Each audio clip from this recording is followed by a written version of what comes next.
Hello, I'm Moni Vargas, the Creative and Program Director at Breakthrough, a nonprofit culture change organization that uses media, arts, and tech to promote human rights. Welcome to Breakthrough Spotlight, our weekly video and podcast series featuring conversations with community leaders, activists, artists, and partner organizations working to build a world that is more equitable, inclusive, and sustainable for all. Thanks for joining us. Welcome to Breakthrough Spotlight. I'm Priya and I lead partnerships at Breakthrough. Today I have the pleasure of speaking with Edith Valle and Andrea Reyes, the artistic and political directors of Deeds Not Words, an organization based in Austin, Texas that harnesses the power of young women to disrupt the status quo through organizing, policymaking, art, and voting. Deeds is one of our partners on the We Count campaign to get out the youth vote. Andrea, Deeds has a pretty amazing history. I want to just acknowledge that for our audience. Deeds Not Words was founded by a Texas state senator, Wendy Davis. In 2013, she accomplished something pretty amazing. She filibustered for 13 hours on the floor of the state capitol to protect abortion rights. But, we know that the fight continues. In 2019 alone, 40 anti-choice bills were filed in the state of Texas. And organizations like Deeds Not Words are among those in the fight, leaders in the fight to protect abortion access, expand quality healthcare, and promote not just reproductive choice, but reproductive justice. Could you tell us more about the state of reproductive health in Texas today and how you're continuing Senator Davis's fight? Yes, of course.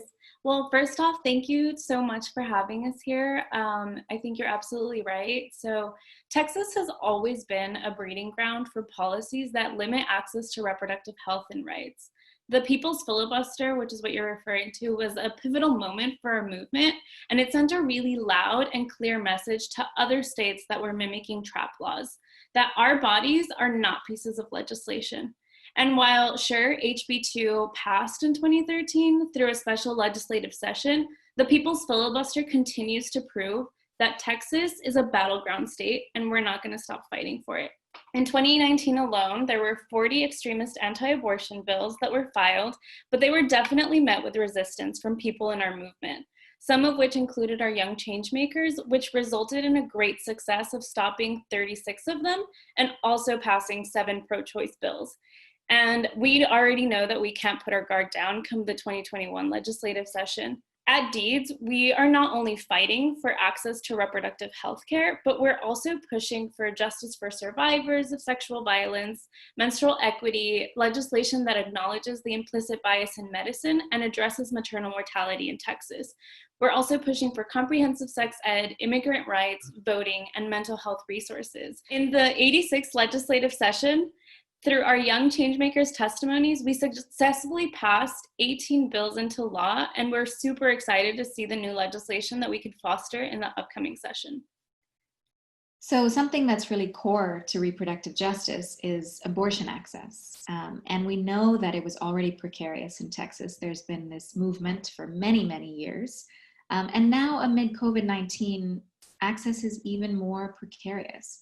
What is it looking like? What are you hearing from your partners on the ground? What are the barriers that people face?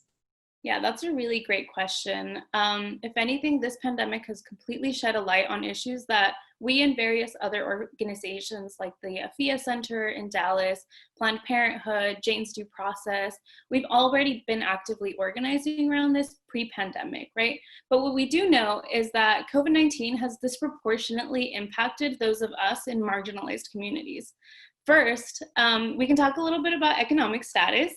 So cost is a huge barrier when it comes to abortion. Texas does not give state dollars to fund abortions and inclusively has passed many laws that restrict organizations and some insurance plans from providing coverage for abortions. Not only do you have to pay for the procedure, but you might even have to pay for travel if your nearest clinic has been forced to shut down because of trap laws. And with travel comes other expenses such as hotel rooms, childcare, missing a shift at your job. The list just goes on, right?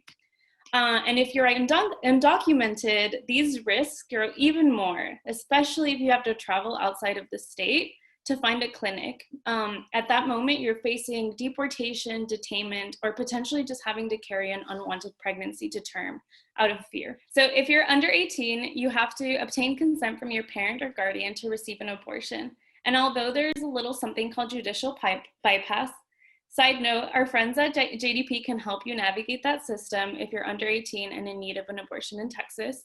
A judge still has to find that you're mature enough or competent enough to decide for yourself, or that telling your parents would not be in your best interest and could lead to abuse. And all of these barriers already existed in a pre-pandemic world, but COVID-19 has just brought them further into light, especially now that people are losing their jobs, their health, and their lives. Yeah, the stakes couldn't be higher. And especially what you're saying in terms of young people and the restrictions on their choice. That's something to be really mindful of. So I'm glad that there are resources like the one that you mentioned.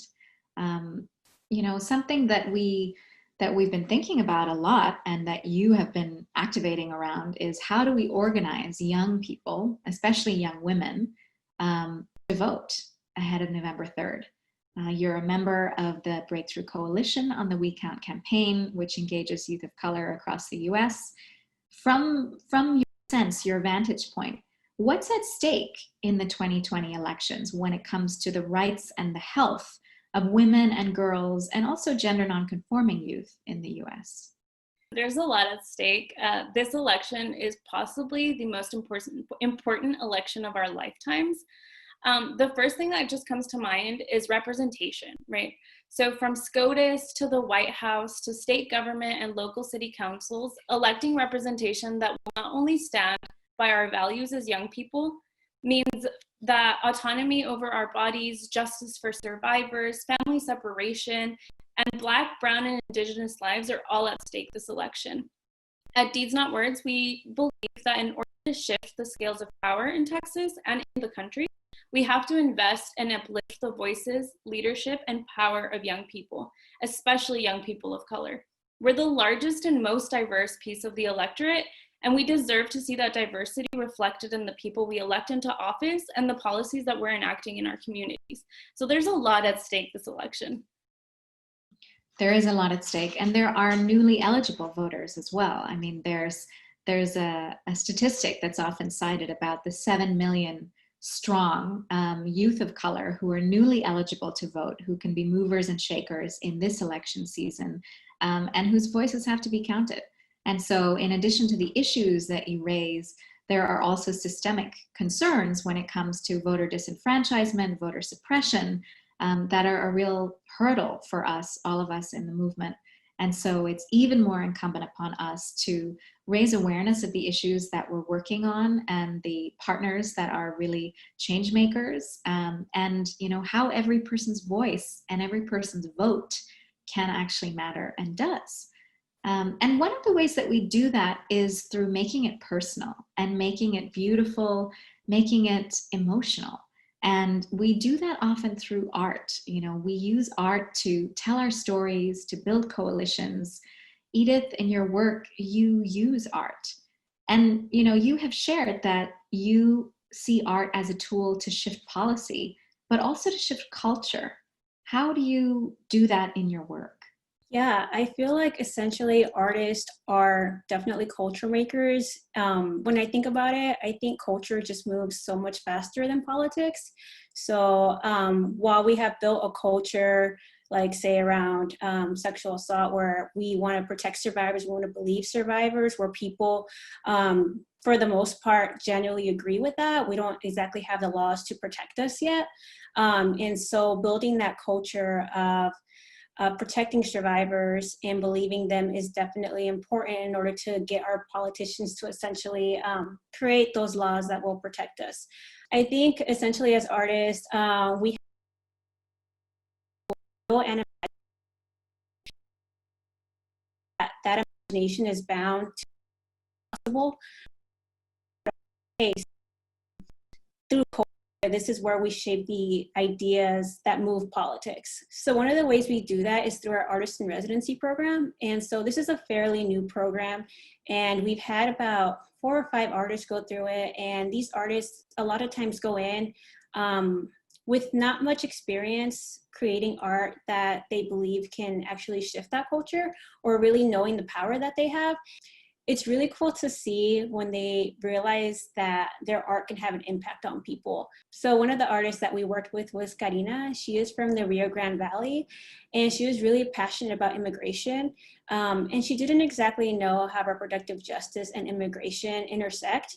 And after seeing the family separation happening at the border, especially like I think at its peak was 2018, she felt like she could speak on that. And so she did a piece about stopping family separation, which was like a mother and her daughter. And it was a really powerful piece. And we got to share that, and a lot of people were reaching out to us wanting to share it too. And so I think sharing our work is another way to reach wider audiences. I think seeing more artists and representation really encourages people to also use their voices and tell their story in a medium, whether it be writing, visual art, a film, and poetry, just to name a few, could be very powerful. You're absolutely right that art is powerful, and it's amazing to hear that there's been so much appetite for what the artists that you have been working with have created, and the way that you can illuminate the intersectionalities of the issues that really affect people in the Rio Grande Valley, in Texas, through art and through the ways that we disseminate art, virtually too. That's super exciting to hear. And I know that you've also been making zines. So you have spearheaded a project called the Galvanizer zine. And you produced 2 recent issues related to the census and the elections. So I'm curious, what was involved in creating those zines? What was the process? I know that you had youth collaborators, which is really fantastic. And what do you think you hope for the zine? What are the takeaways for Texas youth?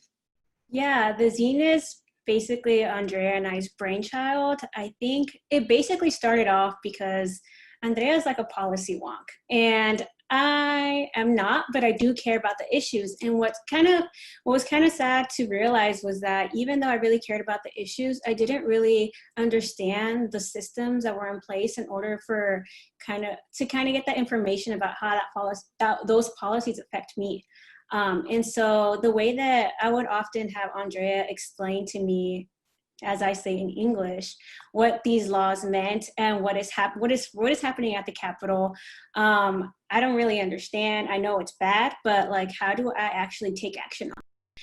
And so we figured that the zine was more like a punk rock way to explain the issues. A way that we make this information on these policies more accessible is by having our policy interns translate the bills into youth translations. And so it goes through explain the bills, and then the policy interns usually from then on have to explain the bills to me.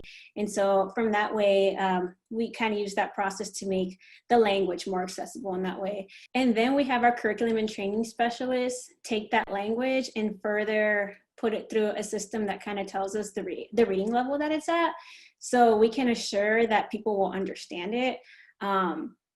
And then my favorite part about it is that we then get artists to also take those policy translations into visual infographics. And in addition to infographics, we also just have art in general that inspires action. In the census and the voting zine, we try to make it fun by also incorporating quizzes, crossword puzzles. We also do games in there. So it's kind of like what I wish 17 magazine growing up would have been like, where we always have a call to action. And through those games and through those quizzes, we teach more about policy, and it just makes it more fun to learn about. And so at first when we did it, our first one was actually about the Texas Ledge. And at the end of it, we had even like a classified section. So the classified section had a lot of resources that were real, and some of them weren't real, but they were fun. Like, for example, we had one on Nancy Pelosi when she did like the whole clapper thing. And we just used a bunch of different jokes in there. And so we also incorporate memes, and it just makes it really fun to learn about and just more accessible in general. And we also use the zine as a way to uplift the work that our student chapters are doing across Texas. So we give a lot of shout outs. We also provide, we pretty much and so that's really fun to read about, and it also just kind of makes it real, you know, every issue real. You hear the voices from our chapter members and our interns and our artists in residence. You see all of their work in there, and I feel like I'm just more like of a translator. So I take that policy work and I help our collaborators with figuring out how to tell their stories, and then also how to create art that can be very impactful. So for the most part, I create the layout. I'm kind of more of a background person. The only thing that I've kind of kept for myself is like the cover. And so almost every cover I've done, and every zine also incorporates a poster, and that's where I always reach out to an artist to contribute a piece of artwork. And the thing that I'm most proud of the zine is that we always pay them. So every artist is paid. There is no contribution that goes uncompensated, especially because as artists, our work is not always seen as work. People don't see how much thought and time goes into a piece of artwork.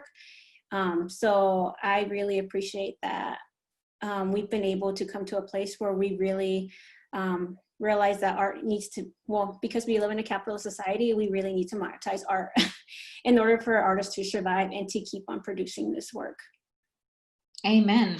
Amen to that. You know, you use the word translation, which I love, because you're talking about translation from one mode of communication in English, you know, a policy mode, to a mode that is more colloquial, that is something that you can build coalitions off of, and intergenerational ones at that. And then you also talked about translation into the visual language that is going to communicate the message and enhance it and transform it, and, you know, really spark imagination. So I think that's a fantastic word to use, especially in, you know, a context of a state like Texas, which is a really bilingual state. And so that's something for us to think about in terms of our messaging in the work that we all do, is how do we translate across mediums, across communities, and across, you know, imagined worlds, because radical imagination is the tool that we have at our disposal. And you had said before, Edith, that, you know, art can go beyond what is politically possible or seems politically possible. And so if we can harness that, then there's a lot of excitement. Beyond the art that you create and the artistic projects that you oversee at Deeds, you are passionate about mentoring young artists. And you mentioned the young artists who are part of the student chapters and who are the interns in the Deeds team. And you're supporting them to grow their activist voice as well. You mentioned Karina, but I'm wondering if there's any other artist who's really been inspiring you lately. So the first one would probably be my mentor. So his name is Jimmy Liu, and he's a Vietnamese graphic designer who was actually my former professor and now like a really dear friend. And he runs a risograph studio. So this is kind of geeky, but like a risograph is like this really amazing printer that we happen to print all of our zines on. And it basically is a hybrid between a copy machine and a screen printer.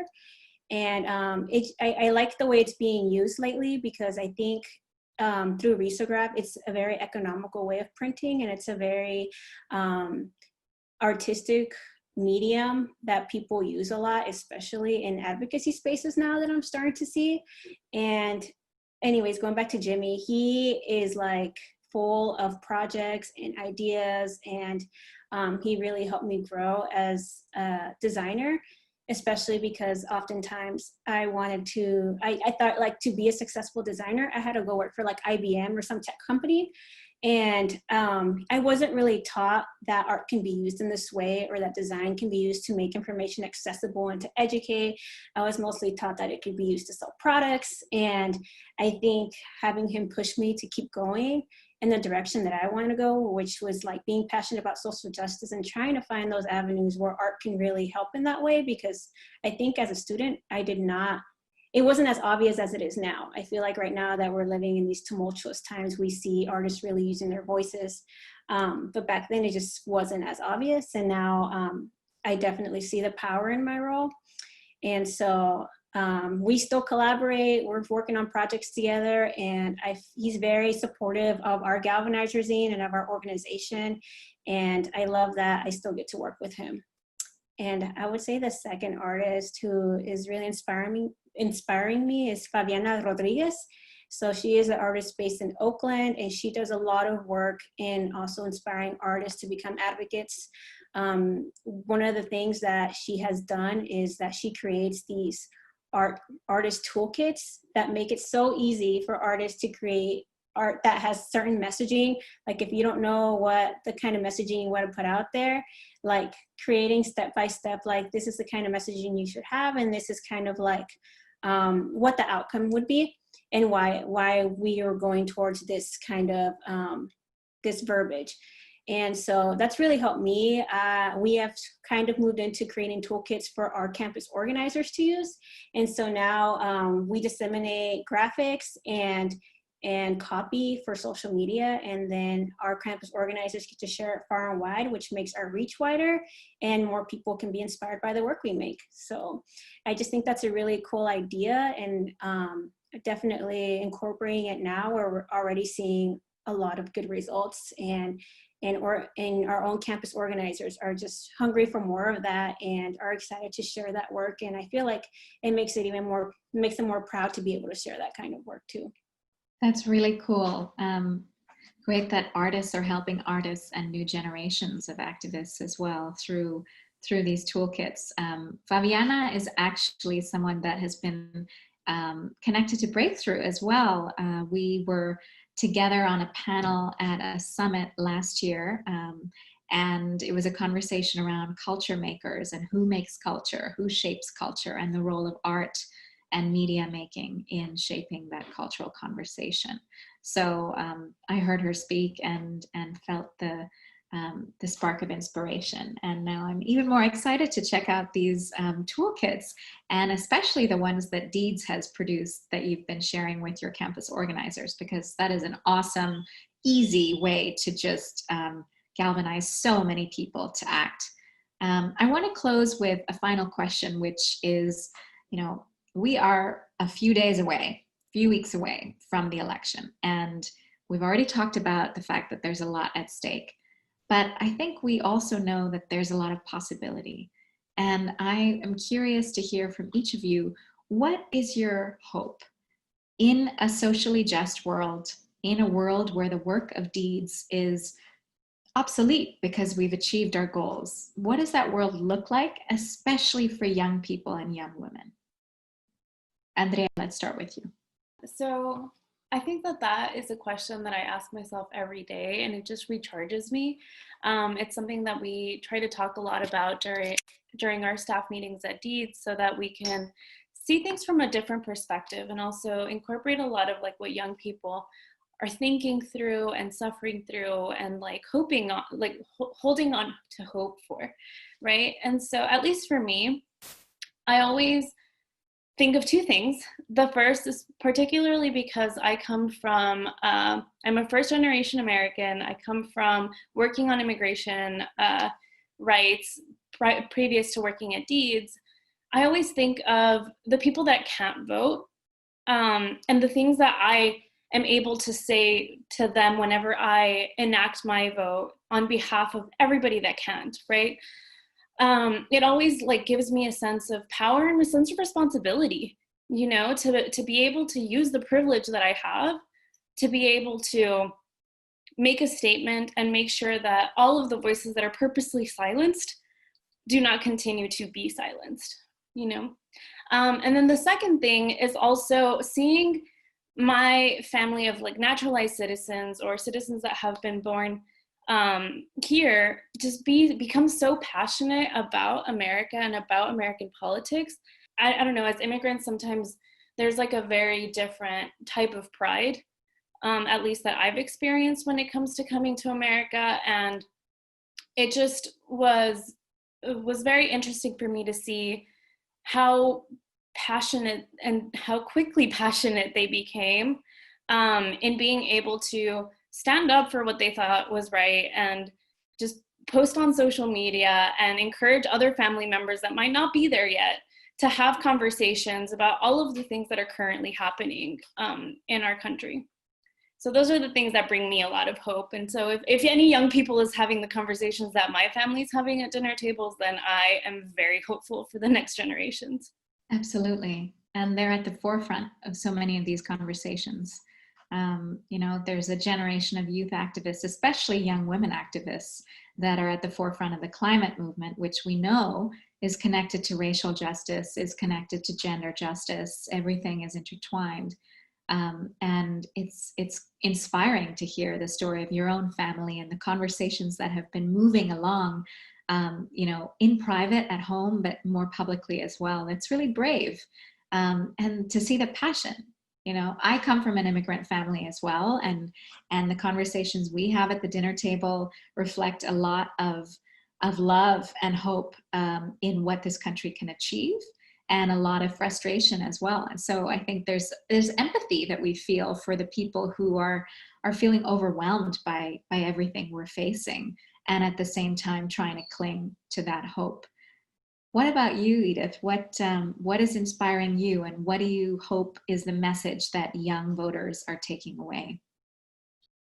I want to plus one everything Andrea said, first of all. And I think the main message I want voters to take away is that voting is not the end all be all. And I think as an artist, we want to keep imagining those radical futures where everyone can be valued. Because I feel like even right now in the society we live in, it's just that there's not much of a place for people to express themselves or even see themselves as creators.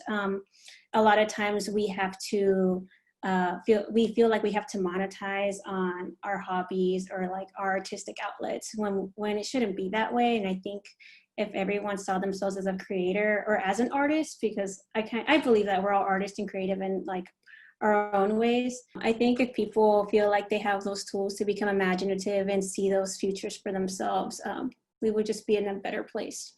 Absolutely. And it's about recognizing that power of imagination is in us, and we've lived through a world, we've grown up feeling like we're being boxed in so many ways, and so our imagination is kind of chipped away. But how do we create those liberatory spaces for our mind, for our bodies, for our communities, so that imagination is set free? Because it's in us, as you say.